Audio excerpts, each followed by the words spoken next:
নমস্কার, ওঙ্কার বাংলায় আপনাদের সকলকে স্বাগত। আপনাদের সাথে রয়েছে আমি অপরূপা। এই মুহূর্তে কোনো নিউজ আপডেট নিয়ে নয়, তবে টলিউডে এবং বলিউডের আপডেট নিয়ে আমাদের নতুন যাত্রা শুরু। এই মুহূর্তে যে খবরের দিকে চোখ রাখব, বড় পর্দায় আসতে চলেছে সৃজিত মুখার্জির আগামী ছবি লহ গৌরাঙ্গ।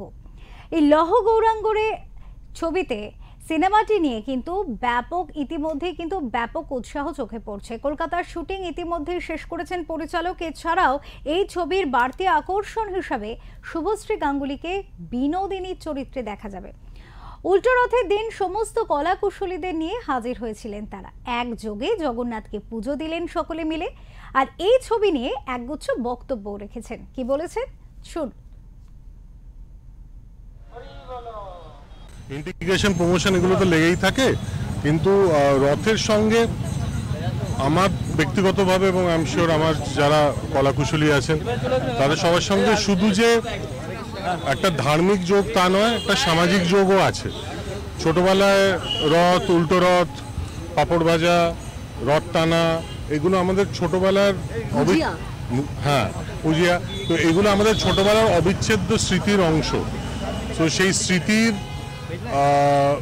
সঙ্গে আমরা যে কাজটা করছি লহ গৌরাঙ্গের নামে, সেই স্মৃতির সঙ্গে এই কাজের যোগস্থাপন, এবং সেটাও আজকের মতো একটা শুভ দিনে খুবই অন্যরকম একটা অনুভূতি।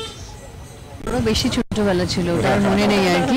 বাট হ্যাঁ, রথের স্মৃতি বলতে ওই রথ টানাটা হতো। রথ টানার থেকে ওটা বোধহয় শুধু একটা এক্সকিউজ আর কি, মজা হবে, আনন্দ হবে, সবার কাছ থেকে টাকা তোলা, গুজিয়া দেওয়া প্রসাদ হিসেবে, এবং পাপড় ভাজা, জিলিপি এগুলো খাওয়া। রথের মেমোরি এটাই। আর জিলিপিটা আমি মিস করে গেছি। রথটাকে সাজিয়ে রেখে দেওয়া নেক্সট ইয়ার আবার লাগবে বলে। এত সুন্দর লাগছে সবাইকে, ইটস বিউটিফুল। তো জগন্নাথের আশীর্বাদ নিয়ে আমরাও এগিয়ে চলেছি। Let's hope for the best. রথে আমার মনে আছে, এখন অবধি যতদূর মনে আছে, রথে আমি বাতাসা রাখতাম। পরের দিন বাতাসা গুঁড়ো হয়ে যেত, খুব মন খারাপ হয়ে যেত। একদমই মানে একটা এক্সকিউজ ছিল, যেটা বললো এক্ষুনি ইসাদি, যে ওটা একটা এক্সকিউজই ছিল যে আমরা সবাই মিলে, পুরো হোল ফ্যামিলি, ভাই বোনরা আসবে, পিসির ছেলে, মাসির ছেলে, সবাই মিলে একসাথে রথ টানবো। একটা তো মজা হয় আর কি। বাট আজকে অনেকদিন পর এরকমভাবে রথের দড়ি টানলাম, অনেক বড় রথের দড়ি টানলাম, এবং জগন্নাথ দেবের প্রসাদ পেয়েছি, তো এটা অনেক বড় একটা। আর ঝাড়গ্রামের রথ কাটতো ভীষণ ভালো। সেটা বৃষ্টি তো পড়বেই রথে, জানা কথা। তো আমরা বৃষ্টির মধ্যে ভিজে রথ টানতাম। আমার বাড়ির সামনে রথ বেরোতো, তো পুরো পাড়ায় আর কি। আর ঠিক রথের পরে এক্সাম থাকতো, পরীক্ষা, কিন্তু তাও পুরো পাড়া পেরিয়ে আমরা রথ টানতাম বৃষ্টির মধ্যে ভিজে। তো দারুণ মেমোরি ওটা।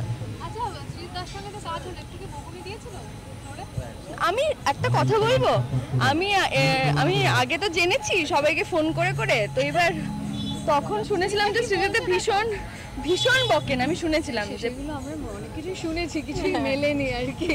যে আমি শুনেছিলাম উনি অনেক কিছু শুনেছি, আমি শুনেছিলাম যে উনি প্রচুর, যারা লক্ষ্মী, যারা হোমওয়ার্ক করে আসে, আমি তাদের বকি না। এই তিনজনেই হোমওয়ার্ক করে এসেছিল।